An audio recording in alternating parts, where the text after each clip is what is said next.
Welcome to the Mobile Home Park Mastery Podcast, where you will learn how to identify, evaluate, negotiate, perform due diligence on, finance, turn around, and operate mobile home parks. And now, here is your host, the 5th largest mobile home park owner in the United States, Frank Rolfe. Lay's Potato Chips has always had the motto, bet you can't eat just one. Sure, those chips are very tasty, but what about mobile home parks? Is it possible to buy just one mobile home park and stop? This is Frank Rolfe, the Mobile Home Park Mastery podcast series. We want to talk about the necessity or non-necessity to grow your portfolio. Can you buy just one single mobile home park and be happy?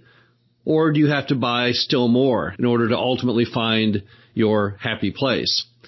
Let's first start off with some background on buying mobile home parks. I started with just one mobile home park, and then I bought another, and then another. And I know many people who have followed the same route. They bought a mobile home park, learned what they were doing, went out, found another one they liked, they bought that. In some cases, people grow to giant proportions.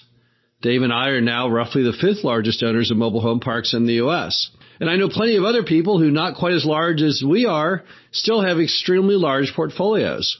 In modern America, 1,000 lots, if you get it all perfected and running properly, could easily be worth $30, $50, even $100 million.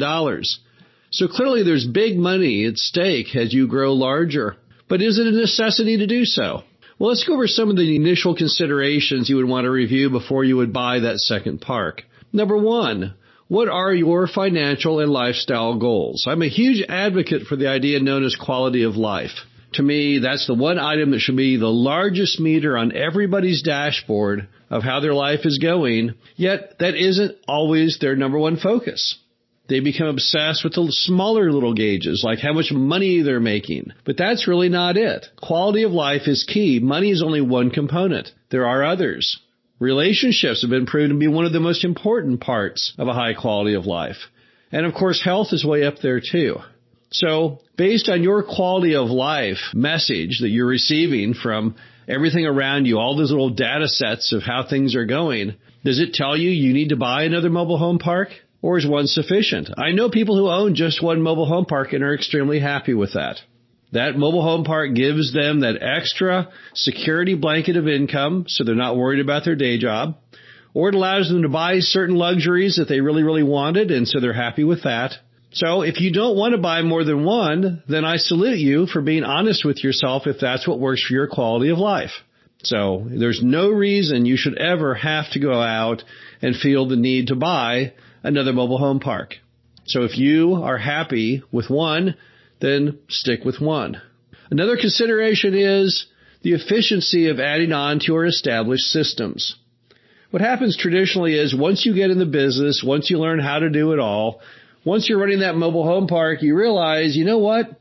I could throw another mobile home park on here pretty seamlessly. So wouldn't that be more efficient since I already took all the time and trouble to learn how all this stuff works? And in many cases, there's actually benefits to that. As you grow in your number of lots, at some point, you can hire additional staff to make your life even more pleasant.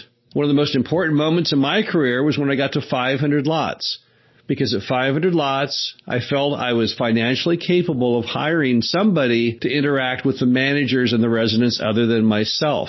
That freed me up from all those calls I would get at all times of days and nights with all kinds of problems, simple to fix, but annoying to receive.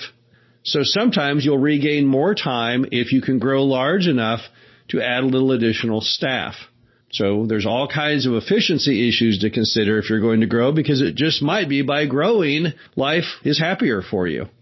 Also, in the same vein, as would be readily apparent to almost anyone, typically, the more you buy mobile home parks, the better you get at it.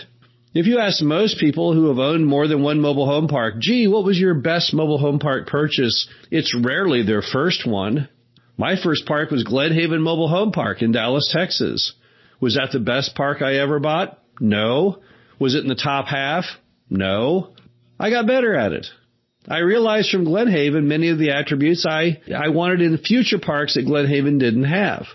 Now, Glenhaven had lots of good things going for it. It's in a huge metropolitan area. It's right on the highway. but it had some infrastructure and density issues that really weren't something that I wanted. It wasn't what I wanted to emulate in future purchases. So the simple fact that you get better as you go would kind of suggest to you, well, maybe I should buy another park and one after that even, because I seem to be getting better at every one that I buy. Another issue if you want to grow is going to be capital. Many people in the mobile home park sector, they spend all their capital on that first park. So after the first park, they have no capital. At least none they want to spend on another park. They want to hold it back in reserve. They want a little portfolio balance. There's nothing wrong with that. So if you've got excess capital, more capital, I would suggest what else can you put it in right now that's worth anything? I remember back in the day when CDs paid 10%. Those back in the Reagan era will know what I'm talking about. You could go to any bank with any amount of savings you had, and you could lock on a nice, safe, secure 10%. Those days are long gone. Today, if I go down to that same bank, I'll be lucky if I can get 0.1%. With inflation right now at roughly 5% or 4% or wherever it will end up for the year, there's no money in that. You're going backwards. Anything that doesn't yield at least what inflation is making, what's the purpose? You can't really find many investments right now that can compete with mobile home parks. And that doesn't even include the future of what's going on. With inflation, with all of the instability in America right now, it's nice to be in the nice, safe place of affordable housing.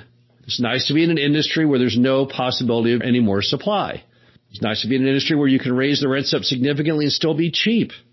Nice to be in an industry where you can raise the rents as frequently as you like if inflation would necessitate it. So as a result, if you have excess capital, you may say, wow, I should buy another mobile home park for the simple reason that's the best thing I can humanly invest in, and I'm getting better at it, and it's more efficient. If you've exhausted your capital and you still want to grow it, you don't have to stop. You could go out and get a financial partner. At some point, you could do a Reg D 506 through the Jobs Act. So if capital is your only constraint and yet you want to grow, you want to get more than one Lay's potato chip, then there are options for you if that improves your quality of life. Now, if you decide that you do want to grow, there are a couple more considerations I wanted to discuss. The first is the never-ending saga, the conflict between portfolio diversity and efficiency. I'm talking macro efficiency here, efficiency on a higher level. Let's say, for example, your first park is in Pittsburgh, Pennsylvania. Should your second park also be in Pittsburgh, Pennsylvania? Well, let's think about that. If you have two parks in Pittsburgh, Pennsylvania, that will be very efficient to operate. You can simply go out and in the same trip, look at both parks. Down the road, if you can hire an employee to oversee your duties for you, again, much easier. They live in Pittsburgh. They can drive to either park at any moment, any day of the week. However, you're now putting all your eggs in the basket of Pittsburgh. Now, Pittsburgh would be a good market to put all your eggs in the basket in, right? Because it's heavily centered on our favorite industries of healthcare and education and some government thrown in there. But is that really what you want to do? Do you want to have everything in that one basket? Now, a good stock person would tell you, no, you would never want to have all your stocks in the same industry or have all of your money in just one stock. You need portfolio diversity, and that's kind of true here. But at the same time, you'll definitely do better. Your performance will be better if you have a highly efficient way the parks are structured. So there really is no right or wrong answer to it. It's something all park owners, as they grow, have to ponder is, am I better with diversity or am I better with efficiency? Now, I would say that perhaps another option here would be more of a targeted efficiency diversity. Maybe you pick not all your parks in the same city, maybe not even in the same state, but perhaps in the same region. I've often said the territory for most people would be about a 4 to 5 hour radius around where they live. That being the case, you don't have to put everything in just that one spot within that 4 to 5 hour radius. It still gives you a fairly large amount of territory to cover. So maybe if you were to be just in that territory, you'd still have efficiency, but you might have a little more diversity. Another thing to think about is if you were to grow, if you were to buy more than one mobile home park, if you were to buy 2 or 3 or 4, however many, and you found that you hated it, if you found that it hurt your quality of life by growing, well, as long as you buy those parks correctly with the correct exit strategy on the front end, well, you can shrink back down again. Look at a lot of these chain businesses like McDonald's, for example, or Subway or Arby's. Sometimes I'll be driving down the highway looking at mobile home parks and I will see that very rare beast, an abandoned McDonald's, a former McDonald's. Why is that not there anymore? Well, McDonald's has culled out their less successful operations. So they have selectively said, Now that we own a whole bunch of McDonald's, this one over here, that's our weakest one. Let's get rid of it. Some businesses call out some percent of all of their most poorly performing units annually. And that really is just smart business, right? Why would you not do that? In some ways, if you grow over time, you may morph and your whole portfolio might change. You might start off with those parks in Pennsylvania, later buy some parks in Ohio, realize you like Ohio better than Pennsylvania and sell Pennsylvania off.